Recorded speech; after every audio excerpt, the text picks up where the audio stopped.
Hello everybody and welcome back to episode 2 on building my brand new O-gauge railroad. And today we just received a box from Train World, which you might remember from the very end of the last video of this layout building series. So let's open it up and we'll see what our next adventure here is on the layout building process.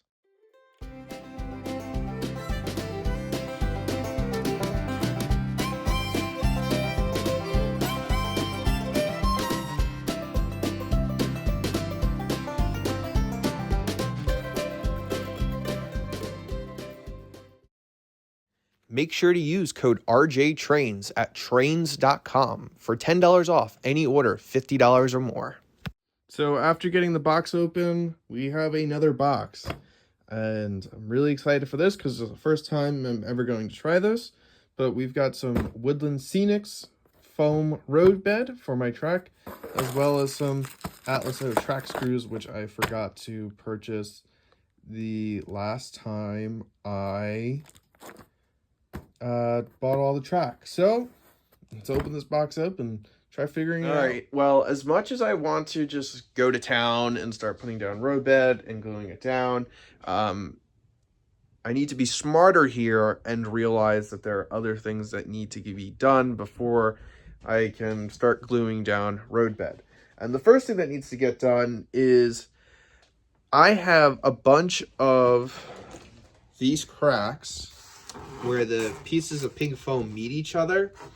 And if there's one thing I learned from previous layout building experiences, is that you do not want any gaps at all in the pink foam because it makes it a lot harder to do scenery. So this evening I ran out to Home Depot and I picked up some spackle, which is basically just plaster of Paris. And that's what I'm going to use to even out and make sure that there are no spaces between the separate pieces of pink foam. I've got a drywall brick, which is really good for also shaping pink foam. So picked up one of those and I will, even everything out. It's something that has to get done before I start putting down roadbed. All right, just finished. Obviously not perfect by any means, but it doesn't really have to be perfect just because I'm going to sand this down and it'll all be covered by scenery anyways. So we did this area, which definitely need to get it done.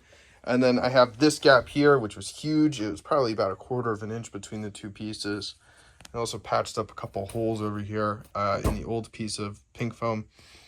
So, that'll do it for now. Oh, man. All right, forgot this one. All right, let me be back in a couple minutes, and I'll take care of this gap that I missed. All right, we've got that one fixed. So my plan is I'm going to let this dry for 24 hours. So tomorrow night, we'll come back down here, see how it all is, and then we'll start laying roadbed for the lower level. And I guess just for those of you who missed the first episode, you might be wondering why I'm doing so much work here on the lower level, and I basically just still have a plain sheet of plywood up here for the upper level. And that is because the lower loop that runs around back and underneath that far back piece of plywood, it is very hard to get to. I do have an access hatch, so if there is a derailment in the future, I can get back there and take care of it. But where things sit right now is that in order for me to screw down track, do all the roadbed, and make sure the track is perfect, I cannot do that with that piece of plywood in place. So basically, I have to get all the track on the lower level perfect, and then I can start worrying about foam and buildings and all of the other things up on the upper level. So that's where we're at right now. That's why there's nothing on the top level. Make sure to check out the first video to see why I did certain things the way I did. Right, it's the next day and I am finally going to attempt to do a small portion of the roadbed. I've got my liquid nails, got a little highlighter to mark the outline of the track. I just need to go upstairs and grab thumbtacks, which I forgot to bring down. My plan is just to do a very small section to see how it turns out, because I have plans tonight, and if it turns out good in the morning, then we will continue and do the whole lower level tomorrow. But let me set up the time lapse and you can kind of see how I do these things.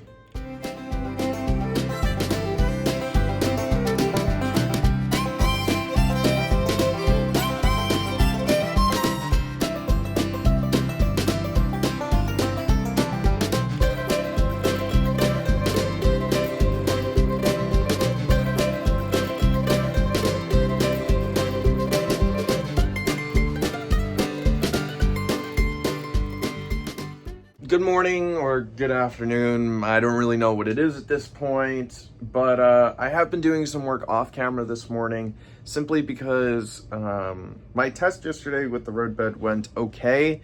I definitely learned a few lessons, so I am still figuring things out on my own, and I don't want to be embarrassed doing it while on camera. So as of right now, I've got all of the roadbed in place from this point, which is where the river will be, so the roadbed doesn't have to be permanently in this spot. And it's done and glued in all the way here. We did the switch, which was kind of tricky. The yard lead, this is done. I'm gonna wait to do the rest of the yard, one, because I still have to put more pink foam down back there, and I think I'm going to need to order more track. And as of right now, we have the curve done to here, which is the last piece before it goes underneath which will be the last piece before it goes underneath the second level. And here is where my terminal wires are going to end up going. So I need to drill that hole. So that's next. I'll update you guys in a little bit. All right, so I actually went ahead and I did all of the roadbed off camera because it was actually pretty embarrassing and very humbling. I was probably terrible at it, but it's all down, secure, and I've got the lower loop wired up. Now, you're gonna see like a couple pieces of roadbed, especially like right here, down in front, that don't look complete, and that's because the roadbed isn't gonna stay there, because that's where the bridge for the river is going to go. I just have it there temporarily so I can test the loop. So, without any further ado, before we put the giant boards back down, let's fire up the RF&P Berg. That's not good. Say again, please. Houston, we have a problem. Hello, this is RJ from the future, and I realized while editing the video, I never explained what was the problem there. Why did the Legacy engine just shut off when I tried moving the locomotive? And it had nothing to do with Legacy. It had nothing to do with the fact that it was Lionel. It was actually the track. So what happened was I bought a couple of the pieces of track used from a friend of mine. But unfortunately, and I did not know this when I was putting together the track because it was my first time using Atlas track, is that a lot of the metal rail joiners, which are used to conduct electricity between the two pieces of track, they were bent, and so the track wasn't getting good electrical supply. It was causing a short in multiple places along the track.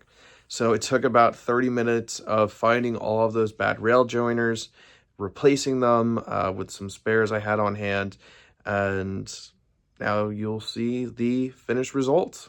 And there we have it. We have our first engine running around the Long Island to Potomac Railway, a MTH Proto Sound 2 H3, which is a model that's based off a locomotive that is 130 years old, pulling a Amtrak Superliner. Because why not? Anyways, let's test out a Legacy locomotive, make sure that's all working fine, and then we will attach the boards.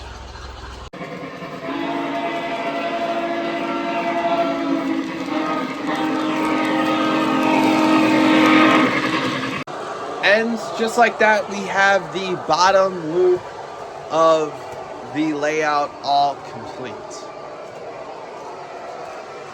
Very exciting.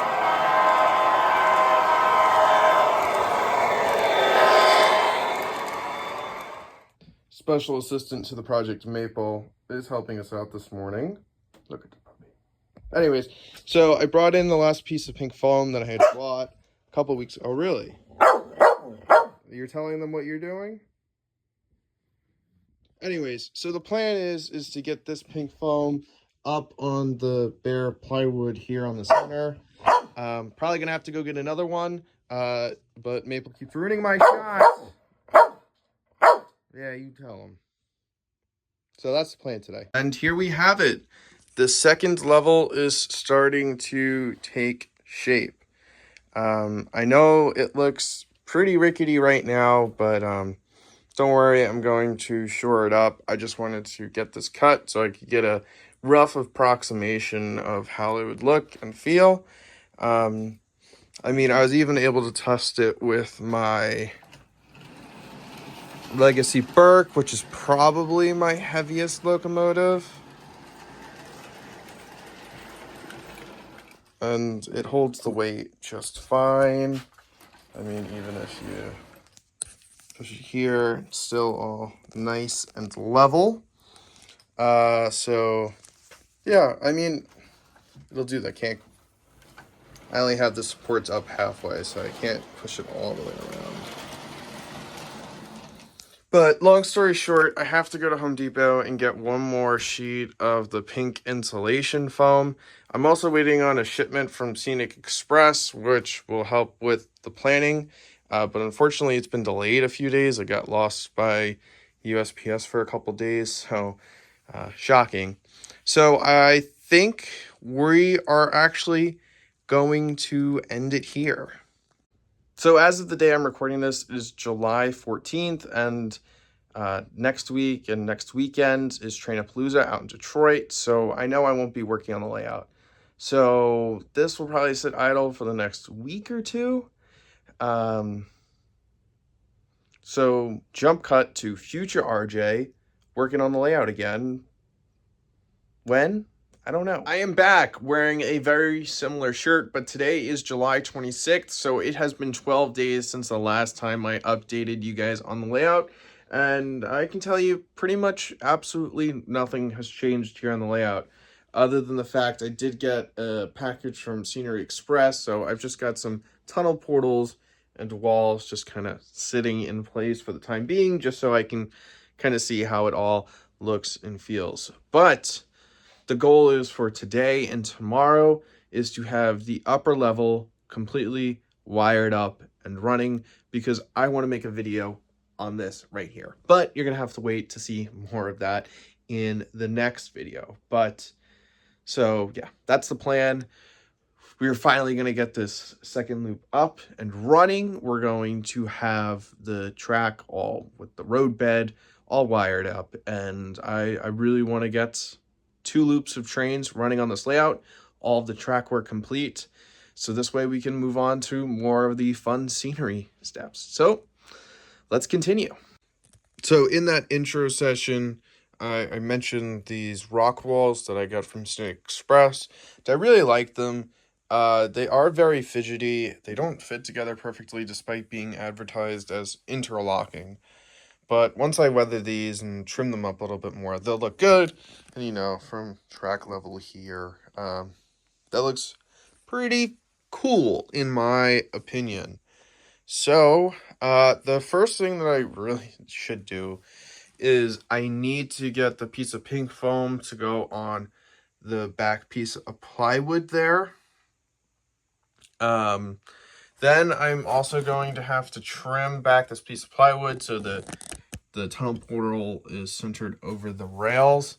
The next thing I need to do is recut this piece of wood, because this is just half-inch piece of plywood, and basically what's going to happen is that there's going to be one of these flexible girder bridge supports that hang down like this. It's flexible, so like it'll bend around. I just only have one hand to film this, but in order to have the supports, you know, wide enough apart for track clearance on the bottom level, the plywood has a lot of flex to it. So I need to double this up and make it 1 inch and actually secure it to the table over here, and, you know, double it up over, you know, probably this whole thing needs to be, and secure it up over here, and then from about like here all the way back we can have more 2x4 supports to support it, so we don't have to worry about doubling it up. But here, where it'll cross over the tracks,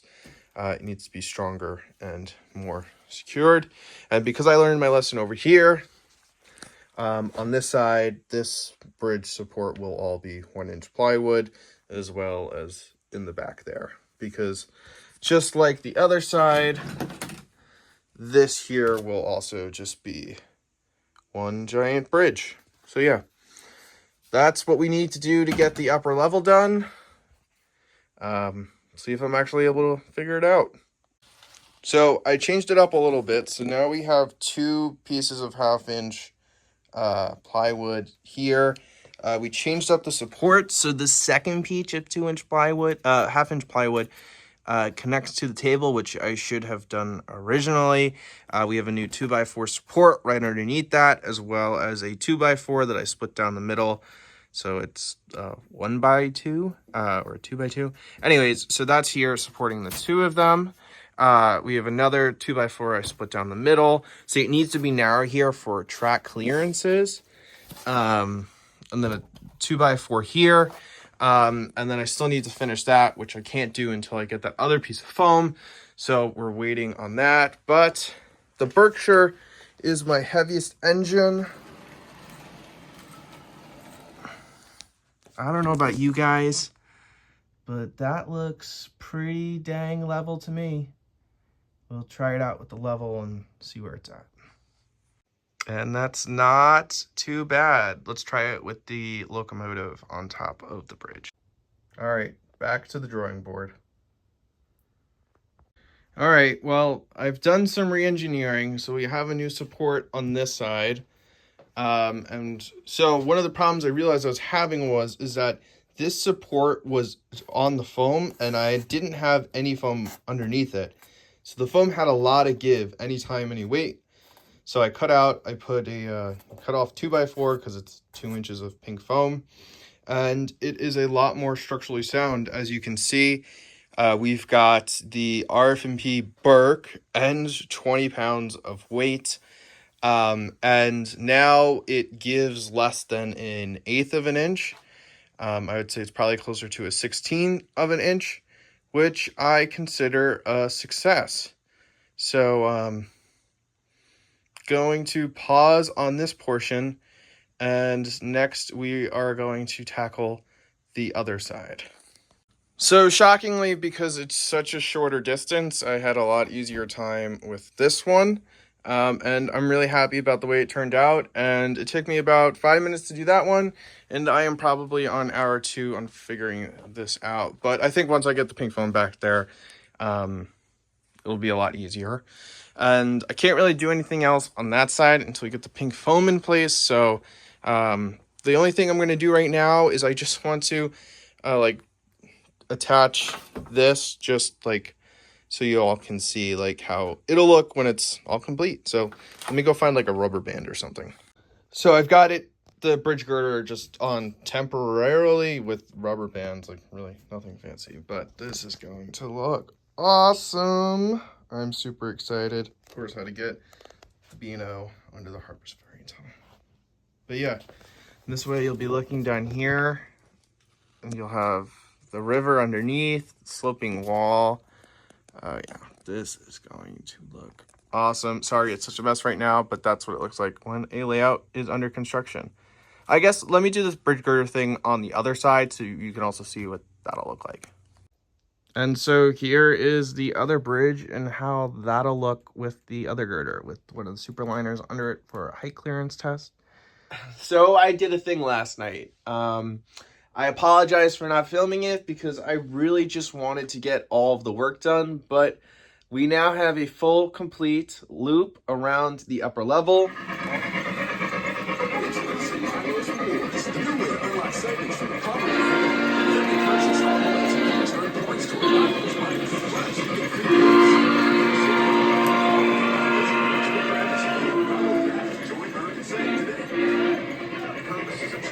All of the road bed is in place. The only thing is this backboard back here needs a couple more 2x4 supports. So I need to do that today. Also, what we need to do today is we need to roadbed the yard, and I also need about 15 more inches of straight track. So I need to run to Nassau Hobbies right now to go grab that. So let's head off to Nassau. So before we go to Nassau Hobby, I also remembered I need to stop by Lowe's because I want to get some spray paint to maybe weather the track and to paint the bridges. I went to Home Depot last night and they didn't have it, so let's see if Lowe's has it. Also, it'll be a good way to kill time because it is about 9:45 in the morning. Nassau Hobbies, which is another train store here on Long Island, another one of my favorites. Because it's the summertime, it is the only one of the two big Long Island train stores that are open on Saturdays during the summer. It's about a 45-minute drive, but the roads to get there all lead to the beaches, which probably at this time of the morning on a Saturday morning are going to be crazy packed. So hopefully after I stop at Lowe's, and then it's a 45-minute drive to Nassau Hobbies, the traffic will not be as bad. So at the Lowe's. Well, it isn't Rust-Oleum like everybody else's is, but let's see if this will work. Got the liquid nails, got the super glue. Time to head out. Side note, this is like an old man yelling at the clouds kind of complaint, but all these home improvement stores, it's like now all self-checkout, but they close half the self-checkout lane, so there's still a huge line. And most of the time you're buying stuff that needs somebody to put in an address or it doesn't have a barcode, so it makes the line go even longer. Like, I don't get it. I mean, it saves some money, but like, aggravating. Okay, that was RJ's boomer rant. Looks like it's only about a 30-minute drive to Nassau Hobbies. They just opened, so I'll let you guys know when I make it to Nassau and we'll grab some track. Very exciting stuff. I don't know, I'm trying some different stuff with this video. Left, then turn right. There you go. Well, I'm trying some different stuff with this video, so hopefully you guys like it. And if you think it's stupid, I'm just taking you guys along to these random stores with me, then tell me and I won't show it going forward. All right, we made it to Nassau Hobby Center, which is in Freeport. Traffic wasn't too bad. We hit like one slowdown, and that's just because people don't know how to drive around curves in a highway. So let's grab some track and maybe see what else they've got in stock.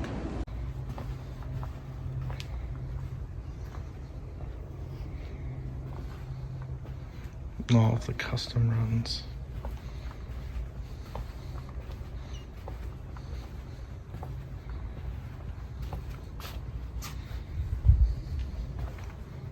HO.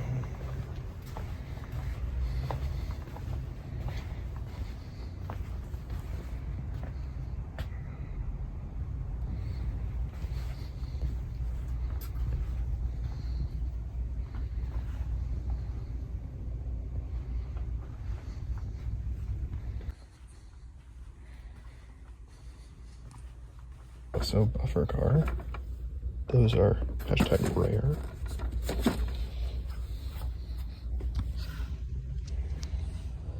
So as you can see, Nassau Hobby is a great store. I was able to find the track that I needed to complete the layout. So let's head back home. Let's get that track on the layout, get the roadbed down, and finally have completed track work on the all-new Long Island and Potomac Railway. Special thanks to Chris and Anthony who are working today at Nassau Hobby. It's always great to see them and to chat with them. So, hello. Hello. So I got back from Nassau Hobby and I went to work. Let me tell you what. So first we have the completed rail yard. We have in all of the track. All the roadbed is in the process of, drying and being glued down. So in a little bit, that'll be all good. And the other big thing that I did this morning was the bridge. So let's take a closer look at this real quick. So as you might remember, I had those flexible Scenic Express bridge girders. So I painted these brown with the camouflage brown spray can. And it looks great. I did learn one lesson though, is that you cannot leave these to dry in the sun because they will begin to warp. So might be why it looks a little wavy, but it looks really good. And the only way to have these secured in place is with screws. So if you're looking really hard, you can find those ugly screws. But I plan to upgrade this and we'll, paint it. I'm going to eventually weather it. But one good thing about the screws is that it'll make it very easy to remove and use these for a future layout. And the screws will be covered by scenery, weathering, and the whole 9 yards. But it looks great watching trains come across this bridge from this vantage point. It looks just like the real Harper's Ferry. So there's only one thing left to do.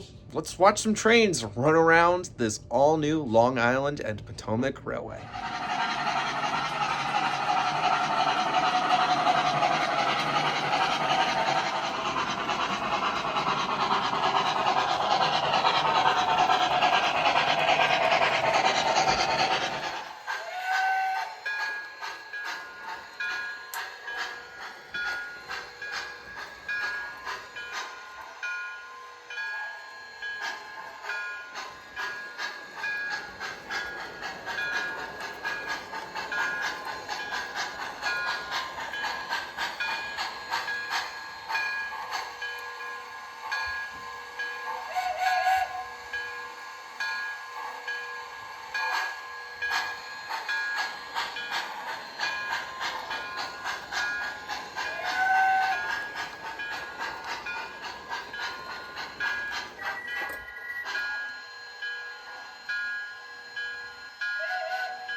So I said in the beginning of this video, my goal was to have 2 loops of track running, and well, we've achieved that goal. So that about wraps it up for today's layout update video. I'm insanely happy with the amount of progress that we've made in about 3.5 weeks.